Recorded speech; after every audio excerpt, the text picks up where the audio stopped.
Tiffany Jones is an FCPS substance abuse prevention specialist. Tiffany, welcome.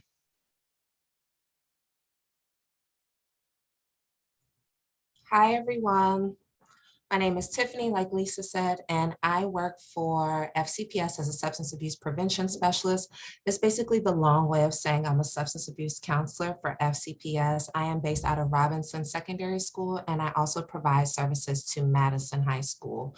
Before we get started, I would like to point out that I am already getting direct messages. So can you please hold off on messages since I will be presenting, and in the middle of the presentation, I will start answering questions. And then at the end of the presentation, I will answer questions as well. Thank you.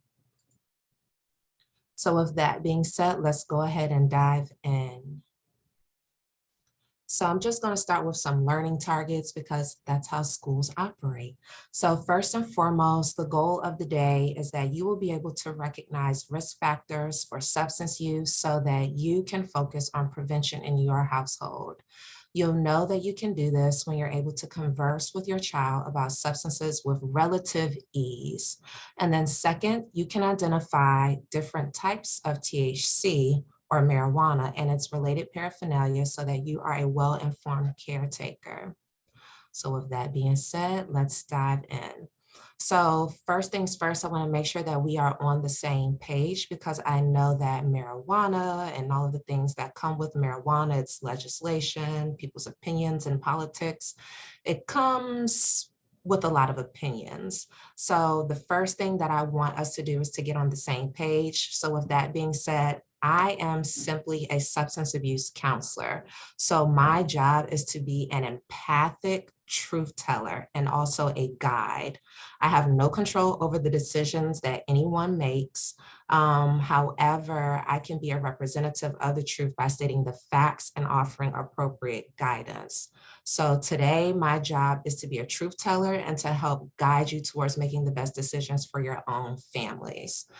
Something that I will share is that drug use does not equal addiction. They are not the same thing. They do not always go hand in hand. I'll speak a little bit about that later on. And then also at times, substance abuse and mental health can co-occur.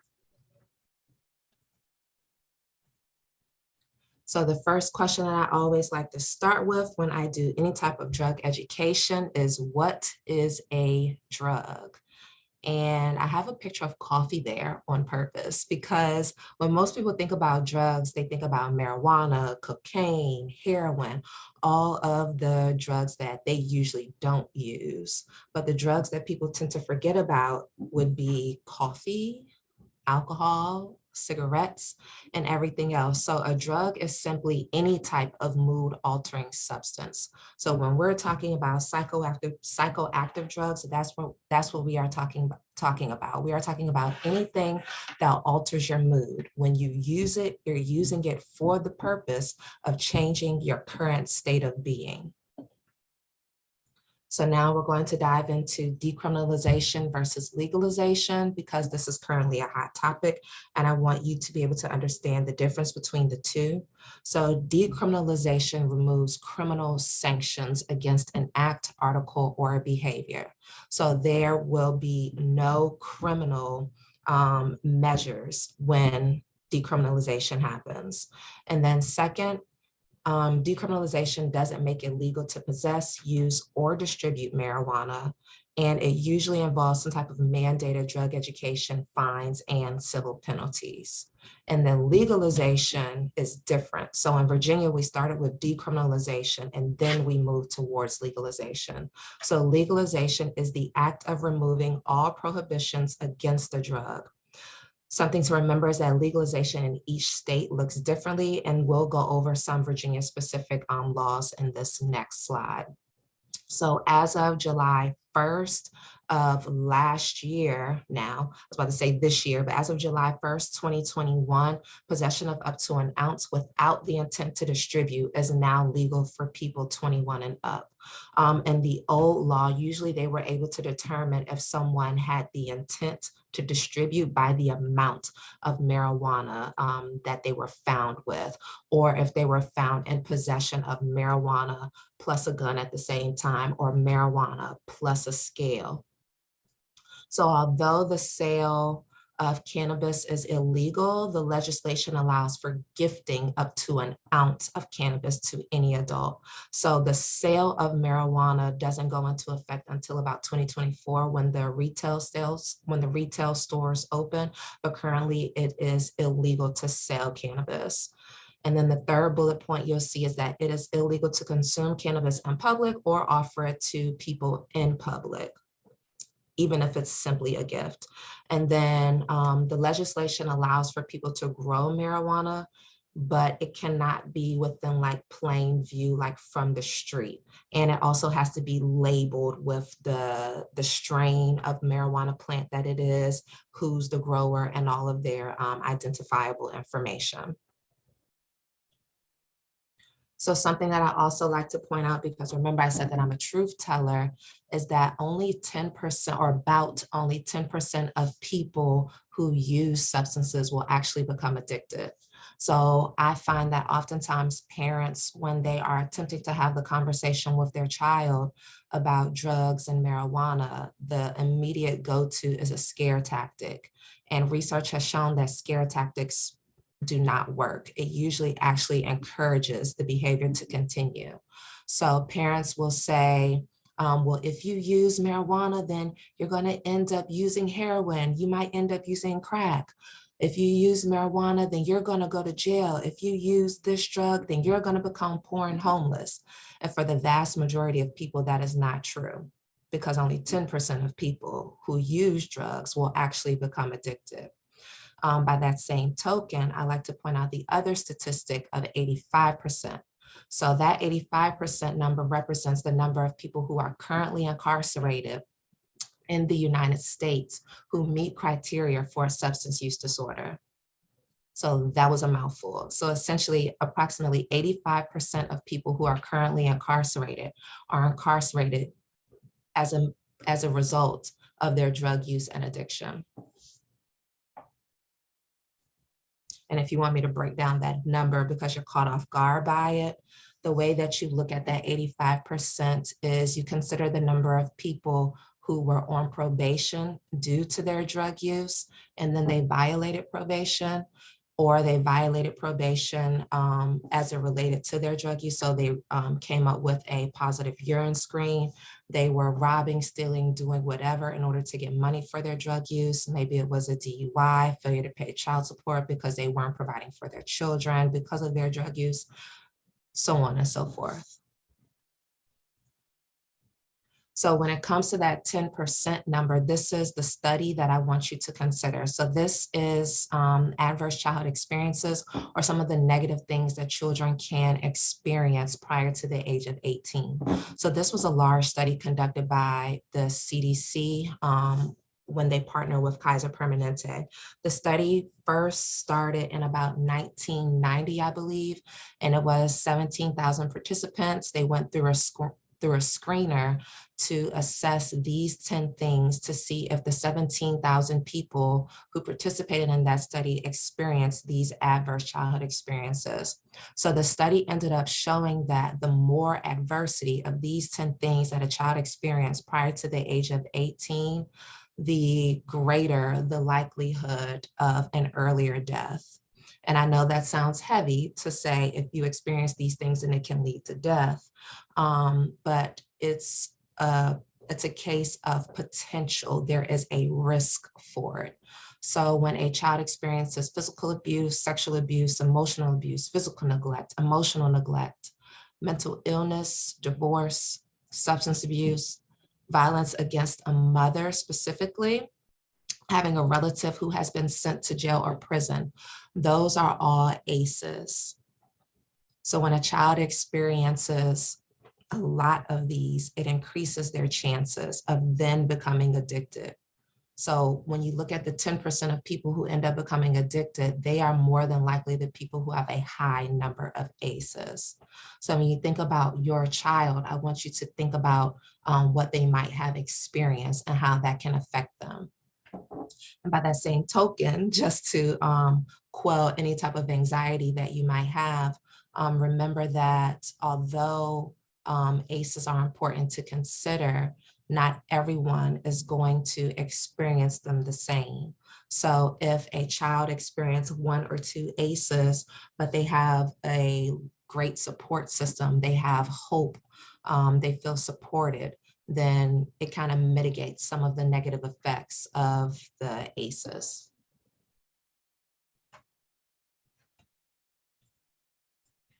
All right, so this is some of the patterns of use that we saw during the initial lockdown.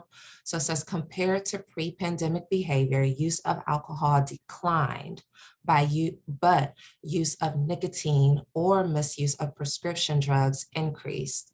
So they're saying that this probably happened because the latter, meaning using nicotine and using prescription drugs, are easier to hide from families when they're locked down together. So they also notice within this research that families who experience more of an economic hardship actually had children who use substances in greater quantities than other children. So again, it goes back to that ACE study. When there is support and the child feels like they're secure and they are comfortably and safely attached to their caregivers, then it helps mitigate some of the negative ways that people tend to cope with stress. So this is a short video that I will play for you. It is looking at how the potency of THC has increased over time and why that's important to consider.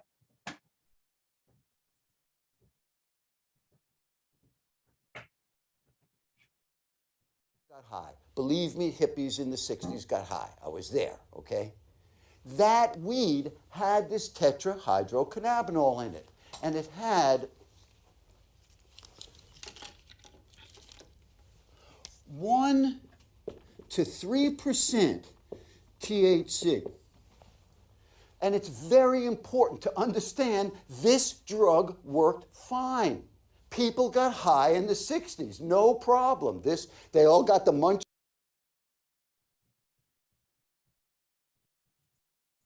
Sorry. And everything that you talk about, this drug worked, okay? Next thing that happened in the late 60s was the Vietnam War. And a lot of people went to Vietnam, including me. And the weed in Vietnam was totally different.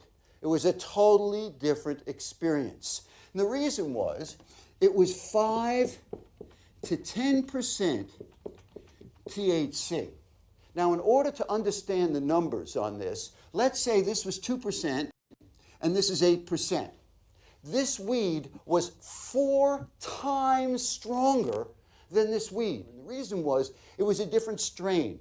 It was all cannabis, but the cannabis in the States was cannabis sativa, where the cannabis in Vietnam was cannabis indica. And so this is a much stronger strain. So what some of the soldiers said was, hey, listen, if we ever brought this back to the States, people go crazy for the stuff back in the States. Those people took those indica seeds and said, listen, let's not leave California. Let's just go up north to Humboldt County and Mendocino County. And they just got trees up there. We'll plant these indica seeds and start ourselves a little marijuana business. Boy, did they ever. So they started to grow just female indica plants, and that bumped it up to 10 to 15% THC. And you guys weren't born yet. Now we got to fast forward about 25 years while they are up there cloning and hybrids and fertilizing and everything else, so that the common weed in our little Northern California is between 15 and 20% THC. Compare that to what hippies were getting high on here. This is a whole other ballgame of drug here. And wax is right around 50% THC. And I don't want to go through all of the ones here, but I'll tell you the last one that you end up with is a dab. And a dab is 95% THC. This is the level of where you guys are coming in to this thing here right now. And not only are you coming in on this level, but you're also coming in a teenage time. This is a whole other ball game of what it does. All right, so that's the end of that video. If you want a frame of reference to be able to understand the difference between the THC content decades ago that your grandparents might have used versus what students and young people are using now, I want you to remember this. So he's showing you that, you know, in Vietnam, when they first brought over the different strains of marijuana, it was between 1% to 3%. So we could say like an average of 2%, right? So now, like, kids will call that like backwoods, like it's not a strong strain, like it's garbage, because they are used to the higher strains. So now when you look at the potency of marijuana, you'll see that it's basically like going from a Tylenol to crack cocaine. So I say that because both of them might be used for pain, or both of them might be used as a drug, but the strength is completely different, right? So it's like, again, going from a light beer to moonshine. And when you put that in a young brain, the effects are much more worse. So next, these are just the differences between THC, CBD, and THCA. So first, THC is the active ingredient in the marijuana plant that actually gets you high. So it's the psychoactive piece, whereas CBD is the non-psychoactive piece, and it typically does not get you high. And I say typically because if there is a percentage of THC in it, because they come from the same plant, then maybe you'll feel some effects. But for the vast majority of CBD products, they are non-psychoactive. So they both come from the cannabis plant. THC is still federally illegal, meaning that nationwide is still illegal, although some states have legalized it. CBD is currently legal for severe epilepsy, and it's usually sold in like oils and tinctures. So both have medical benefits.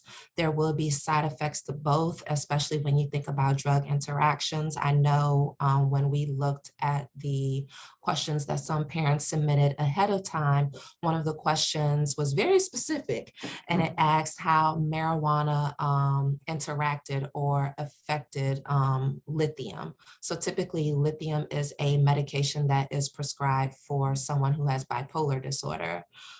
So first thing that I'm going to put out there is that you always need to consult with your prescribing physician first and foremost, because I am not a medical doctor, I'm a licensed professional counselor.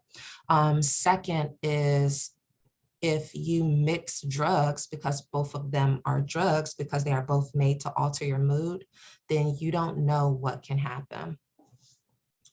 All right, so both CBD and THC are stored in the fat cells, which means that they last much longer because they're not water soluble. So the more fat in the body, the longer they are to stay within the body.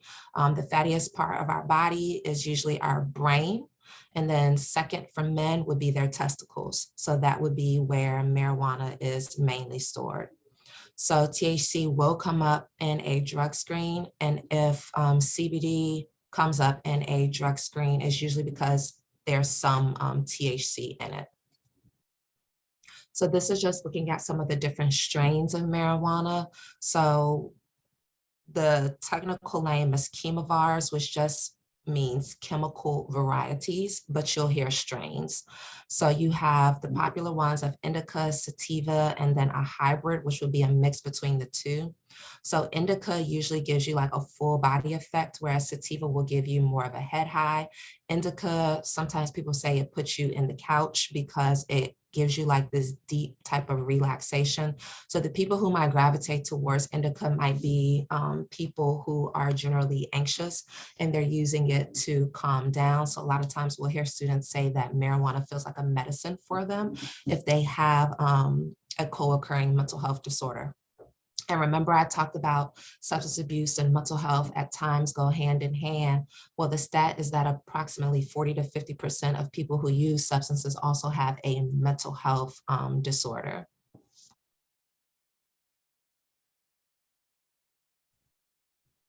All right, next, so we have marijuana and the teenage brain.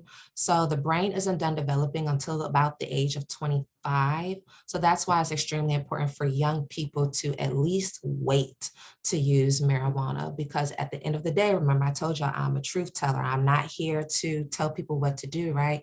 So if the brain isn't done developing until about the age of 25, but you know that people are going to make decisions that they want to make on their own, at least tell the truth and tell them what their chances are, right?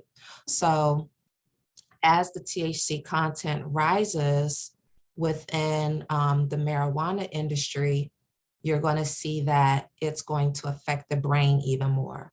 Because if the THC and adapin is 80 to 95%, but the THC in the actual flower plant, as if they're rolling a joint, is maybe like 13%, that joint is going to have a different effect on the brain than a adapin would, because it's less potent. So there is an average loss of about 8 IQ points when someone smokes regularly. So the average loss of 8 IQ points, of course, will then affect their ability to get good grades in school, to be able to retain information, because marijuana directly affects the hippocampus of our brain, and the hippocampus is the portion of our brain that's responsible for memory and learning. So like I tell them all the time, your job in life right now is to learn. Like, that's it. Like when we're born with like this brain that's basically like a blank iPhone, right? So when you get your iPhone, it just has like that calculator function. It has the icon for email, but your email isn't loaded up on it. It has the text message icon, but nothing is on it. So your phone moves super fast, right? And then you begin to load all this information into it as you learn and as you grow. And the brain is like, okay, I got this. I can do this. This is my job.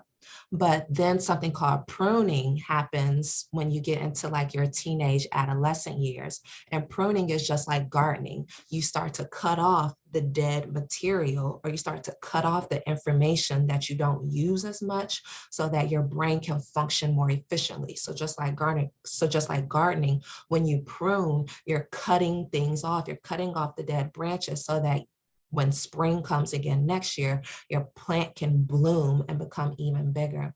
So that's what happens with our brain. It starts to prune off that information so that it can function quickly, because we don't want to have to stop and think when we're touching something hot. Should I remove my hair from this stove? No, you need your brain to move quickly. So this is just some information from the Fairfax County Youth Survey.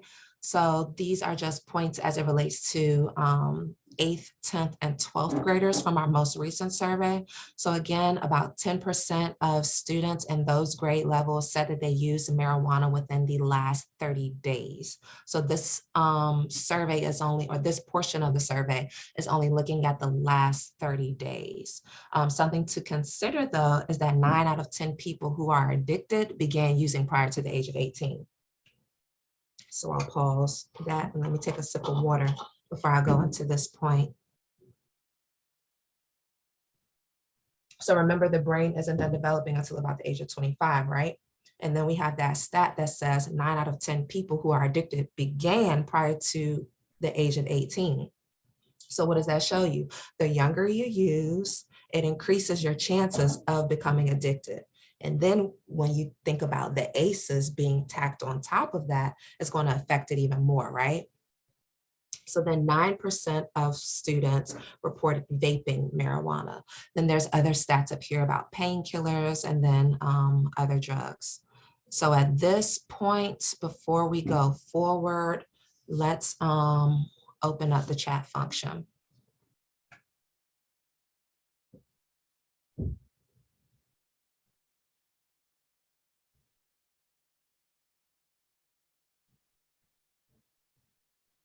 So the chat has been open. So if you would like to enter your questions, then we can ask Ms. Jones the questions. Yes, and please don't send it as a direct message. Send it so that everyone can read it and see it. I'll go ahead and read one that I got as a direct message. What measures can we parents take to keep our kids off of it? That comes up later in the presentation. Also, how do we break the kids' mental barrier of so-called coolness and sway the kids to be genuine and likable? That comes up later. I had no idea that when kids are vaping, they may be vaping marijuana too and not just tobacco. Yes. So they wouldn't be vaping tobacco. This is just me being a nerd. You didn't do anything wrong. They're not vaping tobacco, they're vaping nicotine. Nicotine is the active ingredient from the tobacco plant that is the mood altering substance. So the difference between the two, if you're looking at a cartridge, THC oil usually is thick like honey and moves kind of slowly because of its viscosity, whereas nicotine juice or nic juice moves like water and it moves freely and quickly. Okay. Y'all are moving so fast. All right, next one. Kids always say marijuana isn't addictive. Is that a false statement? Yes. People say anything to continue doing what they want to do in life. How many times have we eaten ice cream when we said that we were trying to lose weight and then said, oh, but this is a free pass? How did the kids get access to all these? Snapchats, other friends, adults who will buy it for them, going into DC, everywhere. What information, if any, is being provided to students by FCPS? That comes up later in the presentation. So Tiffany, another one is, what do the teens consistently get wrong about the legalization rules of Virginia? So you shared what the rules are. What are some of the misnomers that you've heard? They don't know the difference between the legalization when marijuana is legalized for medical use versus recreational use. So, in California, when they legalized marijuana, at first it was only legal for medical use, right? I remember being in LA when I work in a school. I remember being in LA when it was solely legal for medical use. And, when you're walking down Venice Beach or you're just walking wherever, they're like, you need a medical, you need a marijuana card, you need a card. And all you have to do is say that you have glaucoma or something like that, right? And that's because people were using those medical cards to validate their recreational use. So usually they don't know the difference between recreational use, medical use, legalization rules. They know that you have to be 21, whether they care or not, is something different. Most of the time when most of the time when a person in general likes using marijuana and it's their hobby, they know everything about it. So again, that's why I say you should not lie to your kids. They have done way more research than you. That's a really good explanation. Now, will you be sharing various paraphernalia for parents to be aware of what to be looking for? Or do you have any ideas of where parents can go to find that? Yes, the next slides coming up have pictures of paraphernalia, and I'm going to show you how they make bongs and all of that. We used to do in our live presentations, we used to bring paraphernalia for the parents to see, but we just can't be around here driving around with like marijuana carts and stuff in our car. You know what I mean? Like, I don't want to get pulled over. That's not a good idea. So we stopped doing that, and now we just have pictures. So I have some pictures in this presentation for you all. Perfect. Another question is, someone shared, I have seen some research exploring a possible link between marijuana use, especially during teenage years, and psychiatric disorders. Do you know anything about that possible link? Yes. Was I already supposed to mention that, or is it coming up? Can't remember. But yes, there is a link between the two. So remember the slide where we were talking about the brain isn't done developing until about the age of 25. Remember that a lot of the more severe mental health illnesses develop in your early 20s. So if there's a possibility that my brain could develop a severe mental illness, but my brain still isn't done developing, but then I kind of overloaded with this mood altering substance, yes, it's possible. Also, if you have a family history of psychiatric illnesses, then it increases the chances of your child developing a psychiatric illness, whether they use drugs or not already. So if they then begin to use drugs, then yes, it will increase it even more. But again, do not lie and say that if they use drugs, they will develop a psychotic disorder, because that is not true in most cases. Usually when this happens, oh, it is coming up later, so I could just answer it now. But usually when this happens, it's because a young person is using the substance daily and they're using a potent amount daily. And then you also have to consider ACEs. And I'm going to, no, I can't share the slides, but this will be available on YouTube. I got that as a direct message. Right. And then the last question until the end is, what does FCPS teach students about weed use? Do you intervene in any way when you suspect students are using it?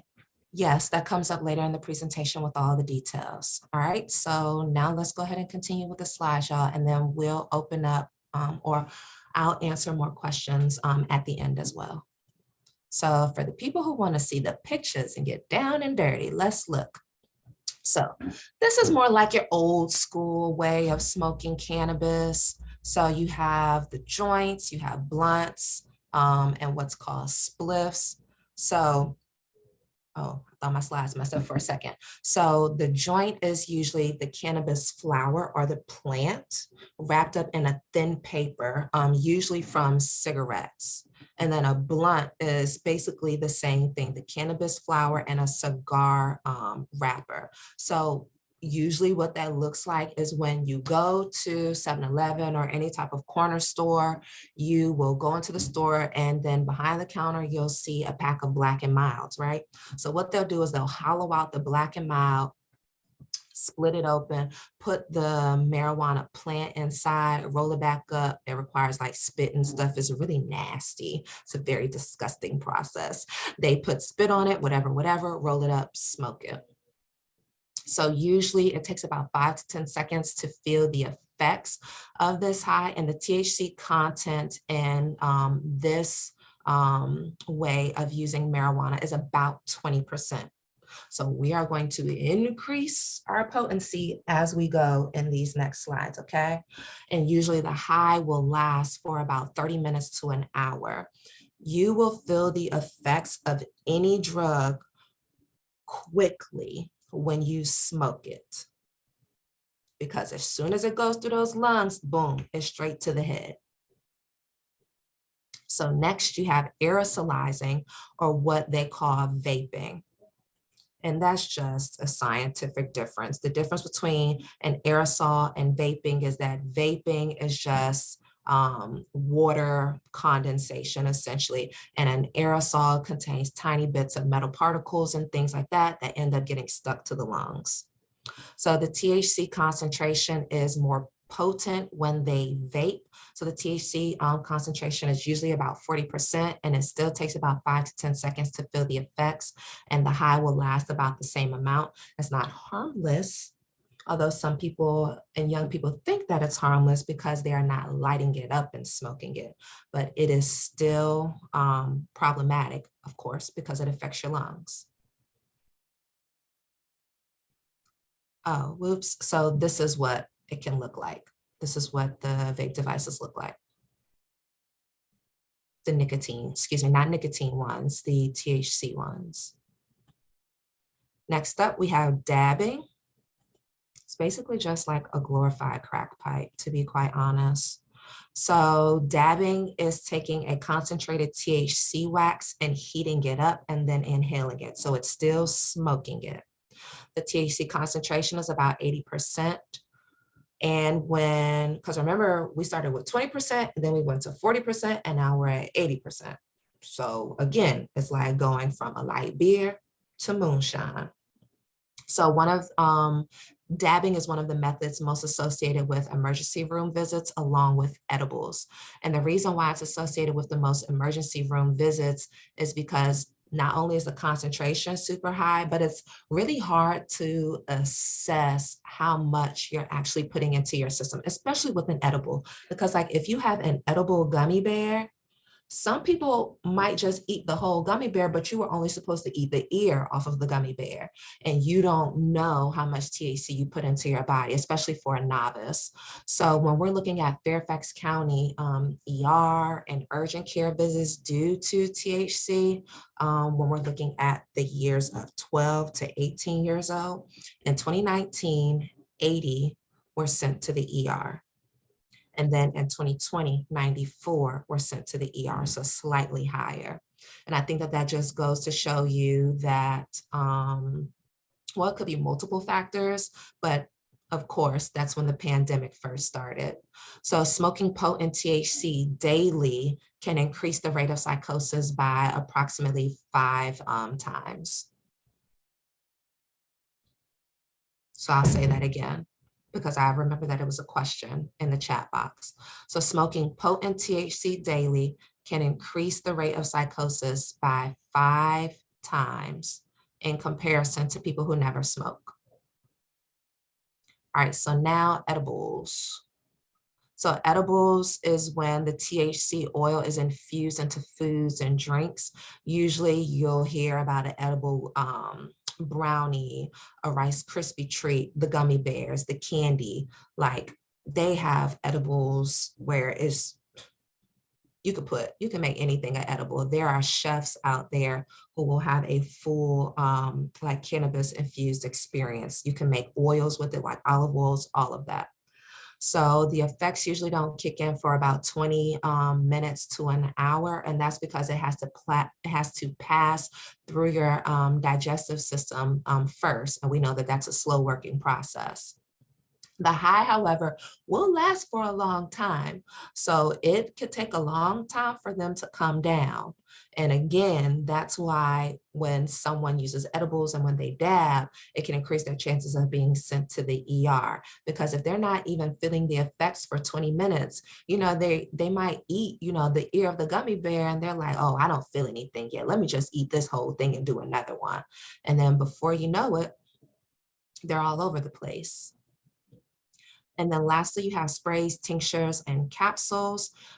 This is usually the way that people will use it when they are trying to use THC discreetly and in like the medical community. So if someone is using because they have cancer and they're trying to increase their appetite, they may use sprays, tinctures, and capsules. And then also if someone doesn't want the effects on their lungs, they may use this. The effects are similar to an edible because again, it has to go through your digestive system. And then next, this is a homemade charging device that SRO found. So I'm just going to read this quote that the SRO, school resource officer, the school police officer, stated about this charging device. The students are splitting the end of a USB cable and wrapping it around a vape pen mouthpiece. So they do not need a battery or a charger. They can plug the USB wire into a computer, portable phone charger, or wall outlet. In my opinion, this method is what is causing more overdoses because it's not being regulated as far as how much is being emitted with each puff. There's no measured battery-powered vape hit like from a vape device. When they're using the stripped wires, I think they're more prone to get an uneven or more highly concentrated hit. So now in this next video, I'm going to show you how, FCPS doesn't like for us to watch drug videos, so I just have to move this video over. So in this video, I'm going to show you how some students might make a homemade bong.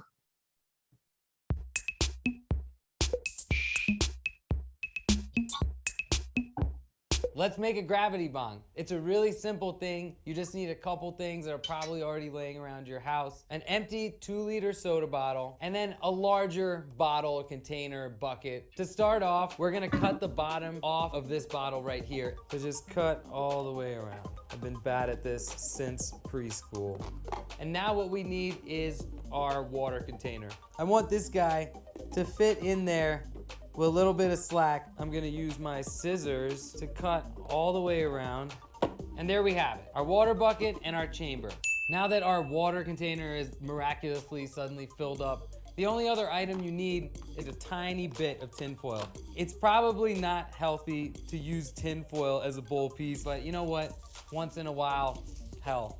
I just crumple the tinfoil and I'm gonna put it into the top of our smoke chamber here. And what I'm gonna do is press down the ends of it around the rim of the bottle. I'm just gonna puncture a couple of holes into this tinfoil. I'm gonna be real gentle.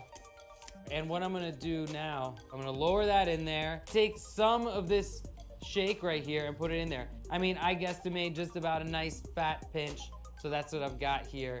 When you're taking a regular bong hit, you're just pretty much pulling. That's the force that's bringing, you're inhaling. You're just breathing in. This just packs the smoke into your lungs. Very often, it'll make even a veteran smoker cough. So now comes the only sort of hard part. I gotta light this bowl and lift up this bottle at the same time. And let's go. That's a nice fat hit. It's a lot of smoke to go in at once. So I'm gonna get about there, and then I'm gonna remove this. I'm gonna put my mouth over top of this and just push down.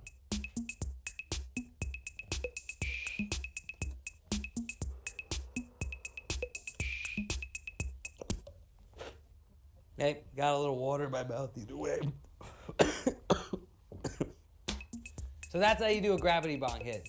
It's a whole lot of smoke at once. Probably not the kind of thing you want to do all the time, but it gets you stoned really quick. Some water. All right. Now what? So this is just looking at now what can you do as parents? I keep saying it over and over. Tell the truth. Do your research. Have a conversation with your child. I always say the best way to have a conversation with your kid is in a car. Like they can't leave. Go ahead and have that conversation and then get to know their friends, be a positive role model. Don't misuse alcohol or other illegal drugs around them. I'm going to be quite frank with you. I remember during the pandemic and looking online on social media, everyone, like in the beginning of the pandemic, March 2022, everyone was like, yeah, gotta go to the grocery store, gotta go get my my wine. Oh, I gotta go to the ABC store, I gotta go get my bottles of liquor. For whatever reason, the ABC store was deemed essential during the pandemic when immunity was very important to maintain, but separate convo. If you as an adult, as a parent, as a caretaker, are showing that you use mood altering substances to cope with the stress that life gives you, then your child will learn that as well. If you show your child that you don't know how to manage your emotions when things come at you that were unexpected, then they will learn that they need to reach out to something outside of them, although they already have all of the answers within them. Okay, so you need to be a good role model. And in some slides later on, I'll show you how important that is. Also, you need to set clear expectations for their behavior and apply appropriate and consistent consequences. This is one of the most important pieces, because if you are telling your child, I do not want you smoking marijuana, but if you do it, I want you to do it at home. Sometimes, a lot of times, kids will take that little inch that you gave them and run a whole mile with it, because in their brain, they're like, well, I guess that means I can do it, because kids are habitual line steppers, because this is the period in their life where they're risk taking. They're trying to learn how they can move and navigate throughout life. And then when they break your household rules, make sure that there is some type of consequence and that it is consistent. A lot of parents are not consistent, I find in my work, because they're tired. But you have to stay with it. You have to remember the overall goal. And I think the goal of being a parent is to guide your child to become an autonomous individual and adult who can take care of themselves, right? So if you find that your child has broken a household rule, then you have to figure out what is the related consequence or discipline that can move them towards being a self-sufficient adult. Because remember, the root word of discipline is disciple, and disciple means to teach. So every time you discipline your child, you should be teaching them something. So the answer to a lot of this, as far as the opposite of addiction, is connection. So remember, we talked about ACEs, right? And how we can kind of quell some of the results of ACEs. We need to be looking at connecting with people. Again, when you look at when the pandemic first hit, everyone was attempting to connect with alcohol because they could no longer connect with people. So these are some of the protective factors that can keep kids from using marijuana and other substances. This comes from the Fairfax County Youth Survey. You can easily look up all of this data online. So some of the protective factors are accepting responsibility for one's actions, having community adults to talk to, performing community service, participating in extracurricular activities, having teachers recognize good work, and having parents available for help. When you look at this chart, you will see how important it is for parents to set the tone of their expectations. So you'll see that when parents say that using marijuana is very wrong, usually only about 6% of kids will still continue to use. And then when you have parents, or conversely, when you have parents who say that marijuana is not wrong, look at the marijuana use in the past month. So you are important. And then when you do have the conversation with your child, make sure that you have a united front with whoever else is in the household and helping you raise that child. You don't want one parent saying it's okay and then another parent saying that it's not okay. Recognize addiction within your family and then have that conversation with your child, because a lot of times people don't know what's running in that gene pool, and then they're playing hopscotch with that fire. They don't know what's floating around in that gene pool. And then next, make sure that there is a desire, or set a desired outcome for the conversation. So let your child know, listen, we're not having this conversation to shame you or to make you feel bad or to convince you of anything, but I want you to make a well-informed decision. I remember when I was a kid, anytime I was leaving to go to something with my friends, or even in college, my mom would say, make good choices, Tiffany, make good choices. She wouldn't tell me to be good. She would tell me to make good choices, because at the end of the day, I believe that my mom recognized that my life was primarily in my hands, because up to a certain point, parents only have but so much control, and you have to rest on the fact that you have put everything within your child to make a good choice. And then you want to focus on health, not behavior, keep a cool head, withhold judgment, and be direct. What are schools doing? Remember, parents are the most important factor, first and foremost, but schools do a 9th, 10th, and 12th grade lesson that is facilitated by health and PE teachers. And then there is an 11th grade alcohol and drug lesson that is facilitated by a substance abuse prevention specialist. Each school gets it. All 11th graders get that from us. The Fairfax County Youth Survey collects data and that data then drives some of the things that we do in schools, such as having substance abuse prevention specialists. So remember, I said that I provide services to Robinson Secondary School and also Madison High School. Each school has a dedicated substance abuse prevention specialist. I told y'all that is a mouthful. Each high school has one of me, and we provide services to all of the pyramid and feeder schools. And then the monitoring is mainly up to you at home. I put that in there because inevitably there is a parent caretaker who becomes upset, and they kind of like point the finger and ask, what are you doing? Why aren't there people who do this, this, this? And just something to consider is that there, at least at Robinson, is close to about 242 staff to 2,500 students. So there's only a 1-to-10 ratio. Okay, so we can't watch everyone at all points of the day. They are autonomous beings, and it is illegal to restrict them from entering into different places. All right, so some of the questions from the RSVP.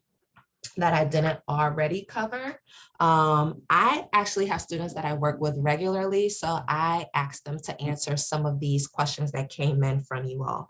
So one question that we had from the RSVP was how to convince them to quit.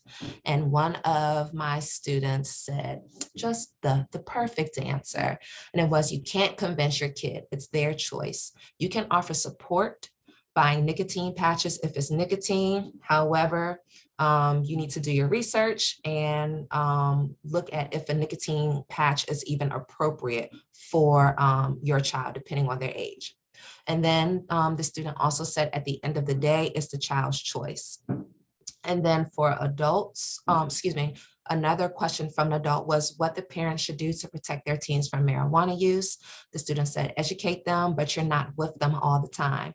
And you shouldn't say, when I was your age, I did it and I was fine. And then he also said, it's annoying when they're repetitive and stating the obvious. So this is a slide with FCPS resources. You can contact the Student Safety and Wellness Office if you have further questions. If you have questions that you are currently dropping into the chat that is more focused on policy, that is above my pay grade, and you can direct that question towards the Student Safety and Wellness Office. If you are trying to figure out who the substance abuse prevention specialist is for your child's school, you can contact the main office and they can help you with that. These are some links for FCPS resources. And then these are some bullet points for resources within the community. The Fairfax Falls Church Community Services Board is a service that you pay for with your tax dollars. So if you are a county resident, you can get low-cost mental health, substance abuse, and intellectual disability services. They primarily provide group treatment services for substance use. So if you feel like you want to get an assessment for your child, you can go directly to the Community Services Board, or you can go through your substance abuse prevention specialist who can set those services up for you. You can always use your private therapy. And then there's also 12-step groups or Alcoholics Anonymous or Narcotics Anonymous. My point that I would put out as a clinician is that you should make sure that you're putting your child in a youth group, not the adult group, a youth group. And then there's a link for some of the emoji drug codes that kids will use within text and Snapchat and etc. And then when you do your research, pull up websites that end in .edu and .gov when you are looking for factual and statistical information. If you simply want to learn about marijuana, remember the people who know about marijuana a lot are the people who use it. And then these are just some legislation videos if you want to dive deeper into the law. And this is my contact info. But if you have questions specific to the SAP program, again, go through the Student Safety and Wellness Office. Or if you have a question related to your child, you can contact the main office and then find out who the substance abuse prevention specialist is at your student's high school. Okay. So now I will take more questions and I'll go back to this FCPS resource slide while I take questions, and they are rolling in. So let's go. Okay, so the first one is, how can marijuana use affect those with brain injuries or various disabilities? Hold on, let me say that again. And I want to scroll up so I can read it too. Okay, yeah, it was very up right when you started the Okay. second half. How can Oh, I see. marijuana use affect those with brain injuries or various disabilities? Marijuana affects the brain, remember, because marijuana is fat soluble and your brain is the fattiest part of your body. So it will affect those who have brain injuries. How? It usually exacerbates whatever brain injury. If we're talking about like a TBI, it usually exacerbates that anyway, because TBI symptoms are very similar to PTSD symptoms, although PTSD comes from a psychological issue and a TBI usually comes from a physical issue. They both affect the brain and they're characterized pretty similarly. So it usually exacerbates it. But if you want further details, I would encourage you to do more research. Okay, another question was, the 11th grade lesson. The parent was wondering, why isn't it taught in earlier in 9th or 10th grade? It's taught in let me go back to that slide so we can get a point of clarification. The 9th, 10th, and 12th grade drug lesson is facilitated by health and PE teachers.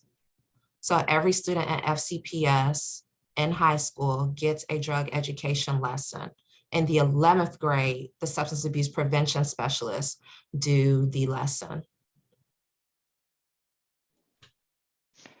Okay.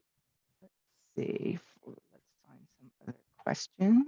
Everybody wants the emoji site link, so we will send that along with the link to the video, so everyone can have that. Emoji link. Does CBD also cause?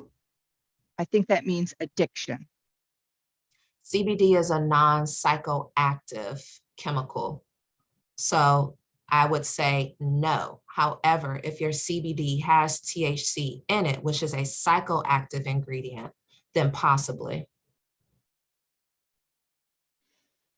Okay, do we have any other questions for Ms. Jones?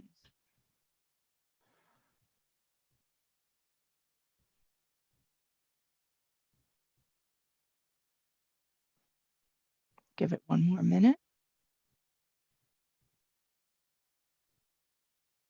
Someone wants me to click the link, so I'll just go ahead and do that. Thanks.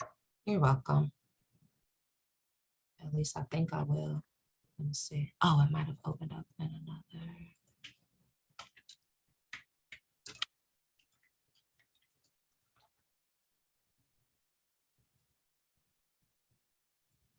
Here you go.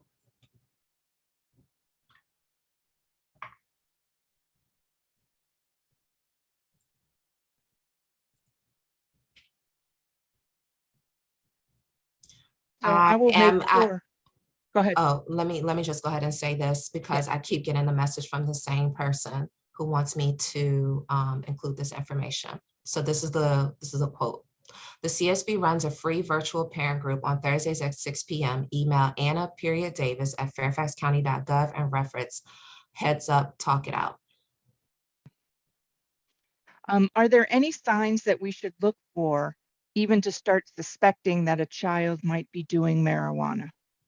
A sudden change of behavior, a drop in grades, physical appearance. Oh, I'm sorry.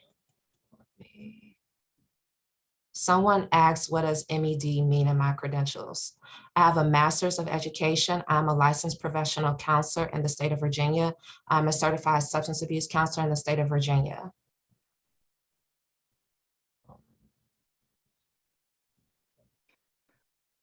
Okay. My master's is in counseling, sorry, just as a point of clarification, not in education. Is it true that weed can help PTSD and prevent panic attacks and waking with panic?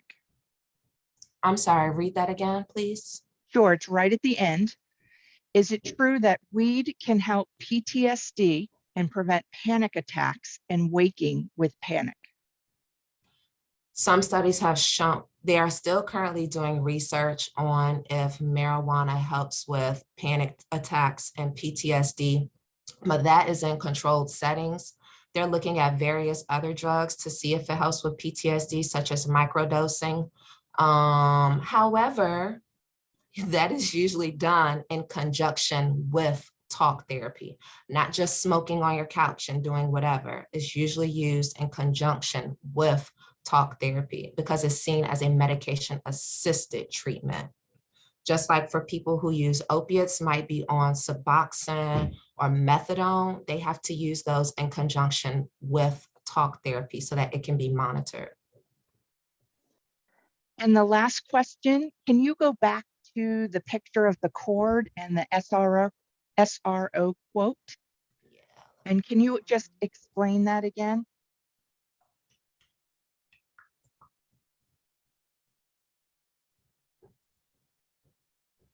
Oh, whoops. There we go. There you go. I'll read his quote again. The students are splitting the end of a USB cable and wrapping it around a vape pen mouthpiece. So they do not need a battery or a charger. They can plug the USB wire into a computer portable phone charger, or wall outlet. In my opinion, this method is what is causing more overdoses. There's no measured battery-powered vape hit like from a vape device. When they're using the stripped wires, I think they're more prone to get an uneven or more highly concentrated hit.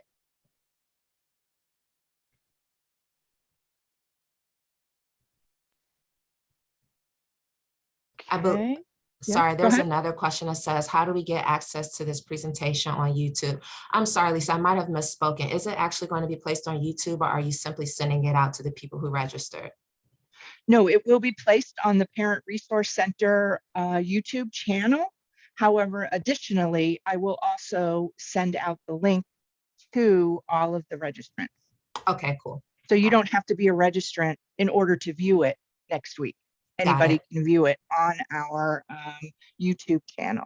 Okay, cool. All right, so Ms. Jones, I want to thank you for your wonderful presentation today. And that concludes our presentation. Everybody have a good afternoon. Thank you.